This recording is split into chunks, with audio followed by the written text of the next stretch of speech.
Hey, it's Todd from Cigar Ops.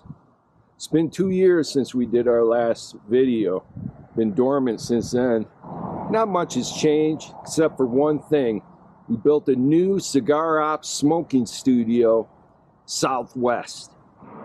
Well, it's not so much a studio as it is Tim's backyard. Remember how it looked 2 years ago when we filmed the Hugh Glass episode? But Tim wanted a more rustic cookery setting where he'd be equally as comfortable assembling a feast as he would be puffing on a Churchill or a Perfecto. And Tim had this idea that he wanted gargoyles. Gargoyles of all things. Anyways, he's christened it Cookery Stutler. I'm heading that way now to review a cigar. And not just any cigar, but the instant classic by Caldwell Cigars. And while I'm at it, I plan to enjoy some hearty wine and cookery prepared crostini topped with duck. Come join me.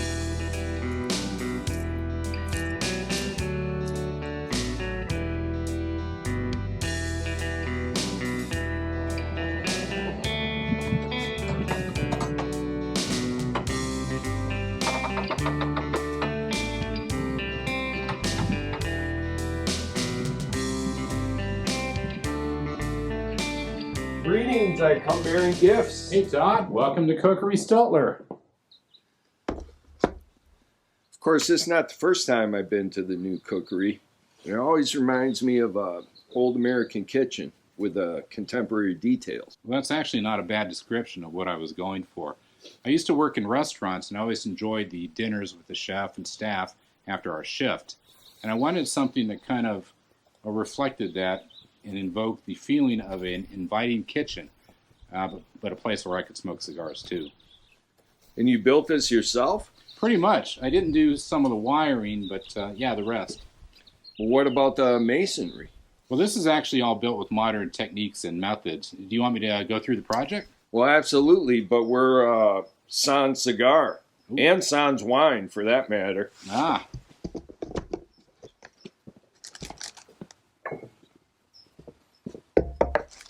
We have a special cigar for tonight's episode, the Instant Classic by Caldwell. And this is the San Andreas wrapper version.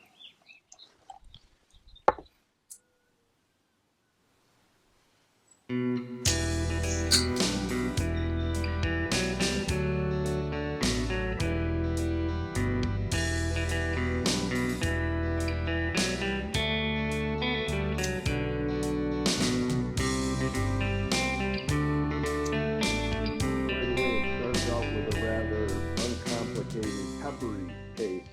Well, it's a nice start to the cigar. You'll notice the predominant peppery taste, but it does have a nice flavor and feel on the aftertaste. It looks like your cigar. Darn, I had that same problem when I was smoking one earlier today. Have you done the triple tappy on this? I've done more than the triple tappy. You are dedicated. Yeah. But before we talk about the cigar, let's toast the cookery itself, and then maybe you can tell us. Yes. You may recall we just started with a single island, which had the grill on it and the side burner. Quite different than what's here right now. A little different. It had 2 compartments and was finished with stucco and had a ceramic tile countertop. And once we remove the islands, you can see that my yard has a really strange shape, and we had to adapt the design to that shape. I wanted the walls to wrap around the cookery. We placed the existing pieces in their new positions to see how they fit, and then I started removing the skin and the countertop materials from the old islands. The first thing I built was the center island, and here it is with the steel framing done. I used steel studs and tracks instead of 2x4s because the price of lumber has really shot up. This is something I wouldn't have to worry about rotting. I ended up building a new island for the Kamado, but I was able to use most of the steel studs and tracks from the old island. And in this picture you can see some of the old steel studs. And you can also see one of the new triangular pieces between the center island and the Kamado island. And I'm calling it a Kamado island because I bought a Kamado ceramic grill I reused the entire grill island, but I bolstered it with additional studs and tracks. Then I pushed the 5 assembled pieces together to test the fit in the space. Notice how the chimney is attached to the center island here. The frame extends all the way from the ground up. I also framed a planned farmhouse-style light. Before assembling and installing the whole structure, I attached cement board to the back because I wouldn't have access to it, and I painted on waterproof membrane. Membrane? Well, it's like a paint. It applies like a paint, but it's very, very viscous. As mentioned before, the only part of the project I didn't do was the wiring. I did install the LED lighting though. These pictures show the completed wiring. Now here's the completed installed steel frame. I cut and screwed on cement board next, and then I taped and mudded the seams. Now you notice that I also added some relief to the chimney. It just looked too plain. Then I painted the waterproof membrane on the rest of the structure to protect the cement board. And I installed an electric fireplace by Touchstone. This is the sideline/indoor 50-inch recessed wall-mounted unit with no heat. Wow. And it cost about $700. Why'd you go without heat? Well, it's Southern California, Todd. We don't need it that often. I knew that's what you were going to say. Then I started applying a brick veneer called Thin Brick by Old Mill Building Products. This comes in sheets of individual brick veneers attached to web backing. You measure it, you cut it, and you attach the web sheets with adhesive. You can also get corner pieces, which I did. This shows the brickwork in progress, and this is the completed brick installation.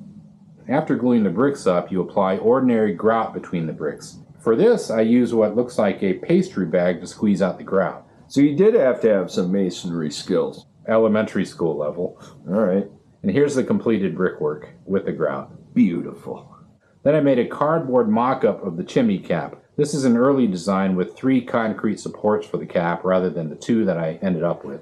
Using wooden strips laid over the countertops, I made patterns. And using the patterns, I built molds for pouring the concrete. Yeah, I remember it well. We got concrete all over the place. It was a messy job. Then I attached the sides of the mold to the base with hot glue and sealed the corners with clay to keep it from seeping out.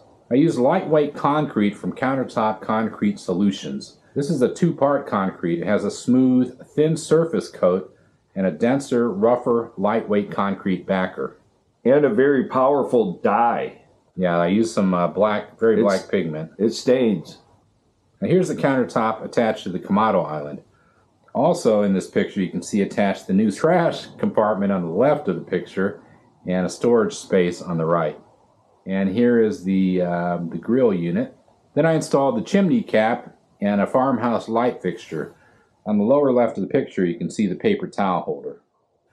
I used a silicone mold for all of the countertops and the chimney caps to get that chiseled stone look. And then we sealed the concrete. I ordered a laser cut powder-coated steel sign for the chimney. Now here you can see it installed, and I used lime wash to help the sign stand out and lend an aged farmhouse appearance. Isn't pineapple a swinger thing? No. I'm told that an upside-down pineapple denotes that, but a pineapple is also a symbol of hospitality. Wait, how do you know that an upside-down pineapple is Internet. Oh, okay. All right. All right, then I bought a Kamado Joe Jr., which is a ceramic charcoal grill. It grills, it roasts, it smokes, it bakes, and it retains heat very well. And this costs about $350 at Costco. The next larger size was $3,000. And here is the completed project. The total cost of the project was about $12,000, not including the grill and the island parts that I already had on hand. I bought LED light strips, which I installed under the countertop edges, and I got those from Super Bright Lights. Where's that store? Super Bright Lights? Internet. Okay. Most of this stuff I got on the internet, except for the Home Depot runs. I also made a patio coffee table and a patio dining table using MDF board and epoxy from Stone Coat Countertops. This is the tabletop for the coffee table. That looks a lot like this table. This is the coffee table. Nice. And that's about it. That's not it, is it? Yeah. You forgot the most important part. What? The gargoyles. You're right. These are Chimera Now, I know I told you they were gargoyles, but they're actually chimera. A gargoyle traditionally funnels the water from the rain through its mouth, whereas a chimera is just a monstrosity. Monstrosities. Now, both of these figures are meant to ward off evil spirits, which I figured could be a bad thing. Yeah, it can't be a bad thing. These were based on Notre Dame sculptures. An artist on Etsy, Nikki from Nick's Creation Corner, made the molds. I use the same concrete as I use for the countertops.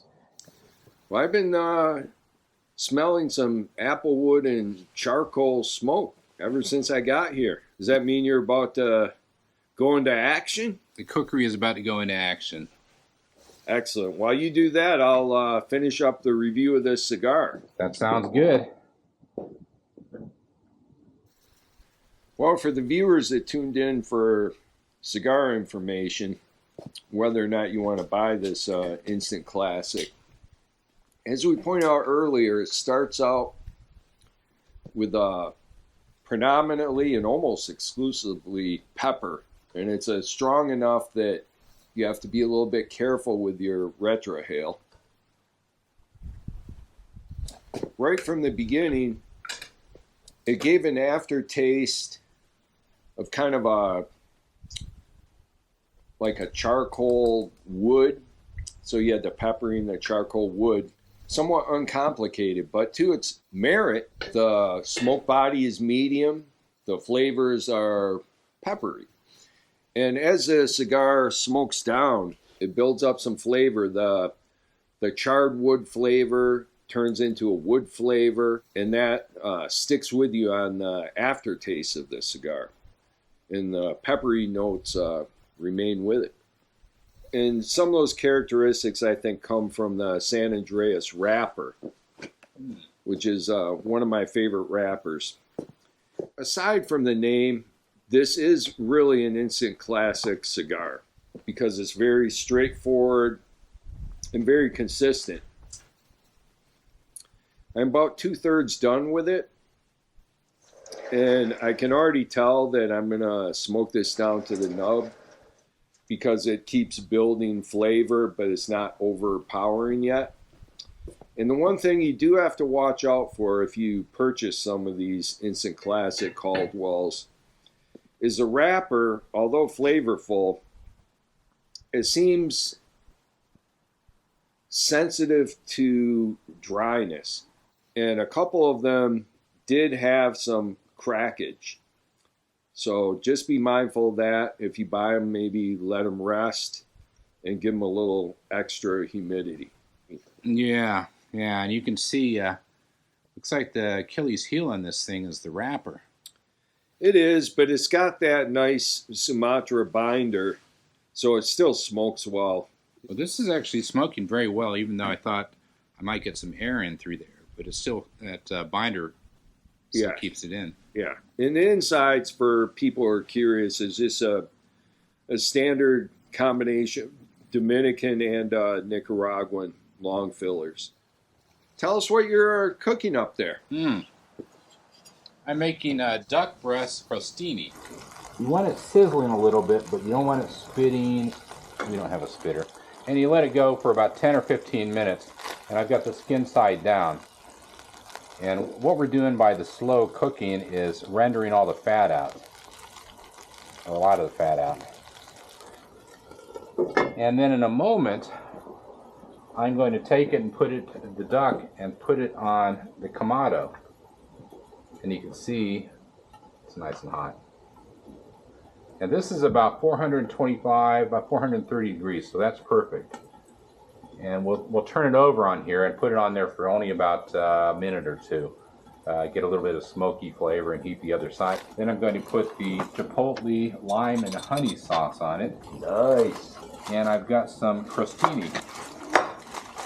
What's the difference between crostini and bruschetta? Well, they're very similar. They're both made of typically French bread, but the crostini is thinner.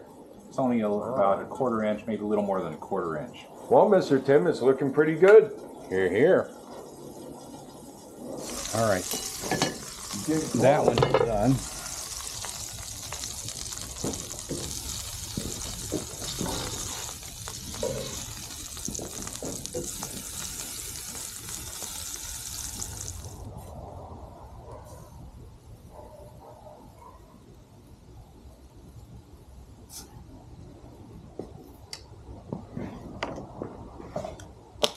Now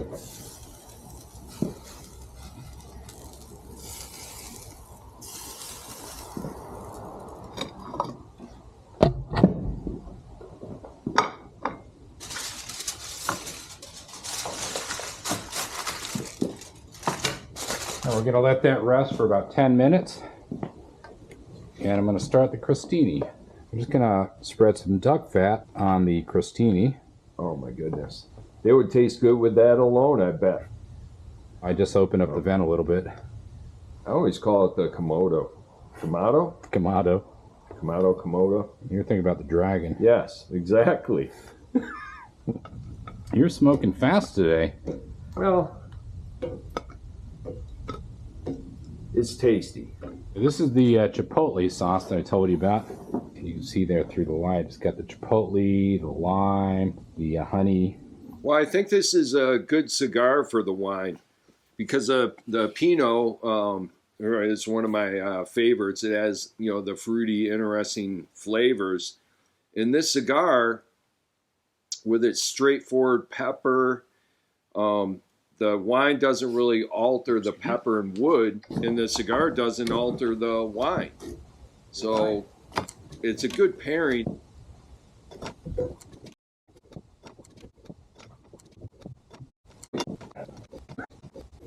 Now we put some of the chipotle sauce on here. Oh my goodness. There'll be enough left over to put on top of the roasted duck as well, right? Well, I don't want to put it on top of the duck because of the crisp skin. That's why we're putting it on first. Okay. And then we will cut the duck.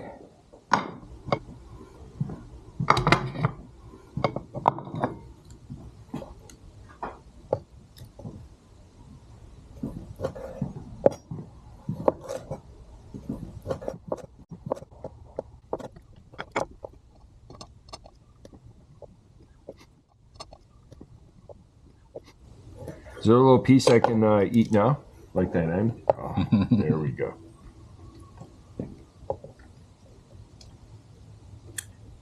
Oh, yeah.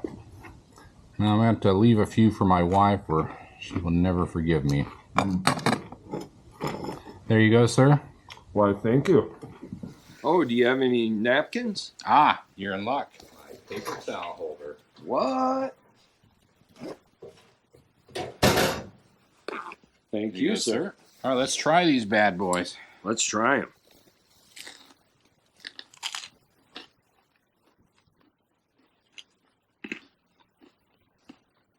Oh, yeah. You can taste that the heat from the chipotle. Very nice. And the sweetness from the honey. The important question, how do they go with the cigars? Very complimentary. Tim, this is really exceptional. Thank you. An instant classic. An instant classic. Well, You've been waiting all night to say that. well, that pretty much wraps up the instant classic review. But before we sign off, I have some exciting news. Tim has he obtained some information on some estate cigars. About 140 cigars? And we bought them pretty much sight unseen for $600. These cigars were quite a windfall and quite a surprise. And we took the plunge sight unseen. So in the next episode, we'll see if we got burned. We'll see if we got burned. Cigar Ops out. Yeah.